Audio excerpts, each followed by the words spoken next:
UP उपचुनाव के बीच मतदान की तारीखों में बदलाव किया गया और बयानबाजी तेज हो गई। यूपी में अब उपचुनाव 13 तारीख की जगह 20 नवंबर को होने जा रहा है और उसके पीछे आने वाले त्योहारों को वजह बताया गया। लेकिन मामले को सियासी रंग देते हुए समाजवादी पार्टी और कांग्रेस ने इसे बताया बीजेपी की रणनीति का हिस्सा।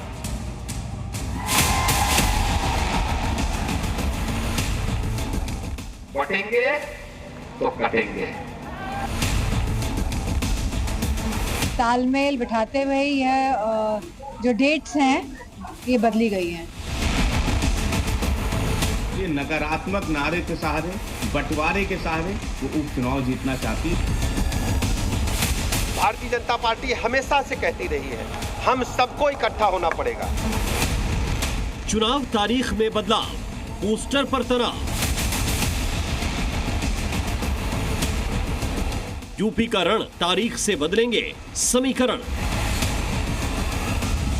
यूपी में होने वाले विधानसभा उपचुनाव को लेकर जारी सियासी बयानबाजी और पोस्टर वॉर के बीच मतदान की तारीख में चुनाव आयोग ने बदलाव कर दिया है।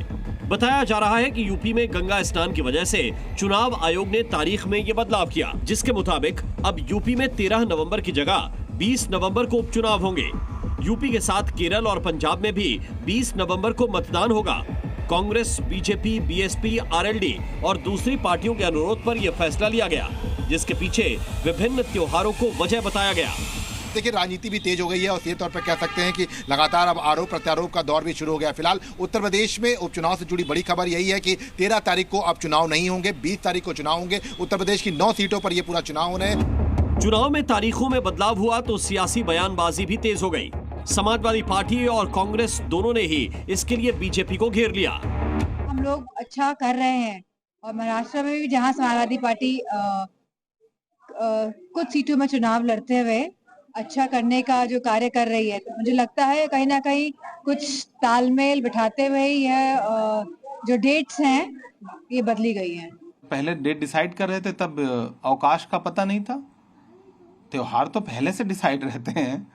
दरअसल भारतीय जनता पार्टी उपचुनाव में बुरी तरह से हारने जा रही है, इसलिए परेशान है और चुनाव आयोग पूरी तरह से भारतीय जनता पार्टी का सपोर्ट कर रहा है। उनके मनचाहे हिसाब से चुनाव तय कर रहा है, उनके मनचाहे हिसाब से डेट दे रहा है। इस बीच उपचुनाव को लेकर यूपी में समाजवादी पार्टी और बीजेपी के बीच शुरू हुई पोस्टर वॉर थमने का नाम नहीं ले रही।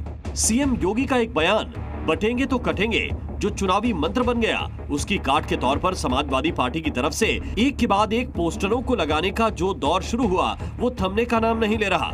एसपी की तरफ से लगाए गए पोस्टरों में पहले दावा किया गया न बटेंगे न कटेंगे, फिर दूसरे पोस्टर में जुड़ेंगे तो जीतेंगे की बात कही गई। इसके बाद जारी तीसरे पोस्टर में लिखा गया कि पीडीए जोड़ेगी और जीतेगी।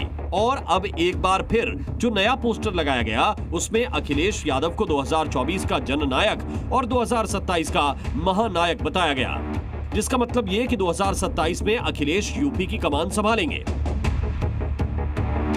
इधर लखनऊ में समाजवादी पार्टी के पोस्टर लगे तो दूसरी तरफ वाराणसी में बीजेपी ने भी पोस्टर लगाकर इसका जवाब दिया। इस पोस्टर में लिखा गया कि हिंदू जाति में बटेंगे तो बांग्लादेश जैसा कटेंगे, फैसला आपका। उत्तर प्रदेश में उपचुनाव की जंग से पहले पोस्टर वॉर साफ तौर पर दिखाई पड़ रहा है। सीएम योगी आदित्यनाथ के बटोगे तो कटोगे के बयान के बाद लगातार सपा के नेताओं की तरफ से पोस्टर लगाए जा रहे थे, जिसके जवाब में अब बीजेपी के नेता की तरफ से भी वाराणसी की सड़कों पर पोस्टर लगाया गया। बीजेपी के इस पोस्टर पर सियासत भी तेज हो गई। समाजवादी पार्टी ने इसे बांटने वाला बताते हुए पीडीए की जीत का दावा कर दिया। भाजपा ने नकारात्मक नारा दिया, बटोगे तो कटोगे, और उसी राह पे उस दल के नेता और कार्यकर्ता चल रहे हैं। बीएचयू में उसी कड़ी में पोस्टर लगाया गया है। इसलिए नकारात्मक नारे के सहारे, बंटवारे के सहारे वो उपचुनाव जीतना चाहती है, लेकिन पीडीए समझदार है, पीडीए की ताकत बड़ी है। भारतीय जनता पार्टी को समाजवादी पार्टी हराने के लिए तैयार है। समाजवादी पार्टी के आरोपों का बीजेपी ने भी जवाब देने में देर नहीं लगाई और पोस्टर वॉर पर एकजुटता का संदेश देते हुए अखिलेश के कार्यकाल की कमियों को भी गिना दिया। विपक्षी दल कर रहे नारे को लेकर के या पोस्टर अभियान को लेकर के मेरा साफ साफ मानना है, भारतीय जनता पार्टी हमेशा से कहती रही है हम सबको इकट्ठा होना पड़ेगा।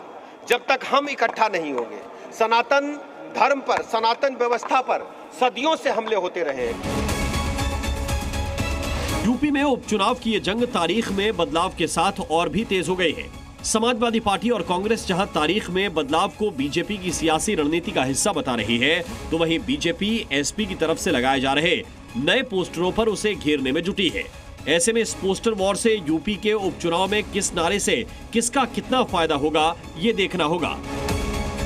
लखनऊ से जी मीडिया के लिए विशाल रघुवंशी की रिपोर्ट।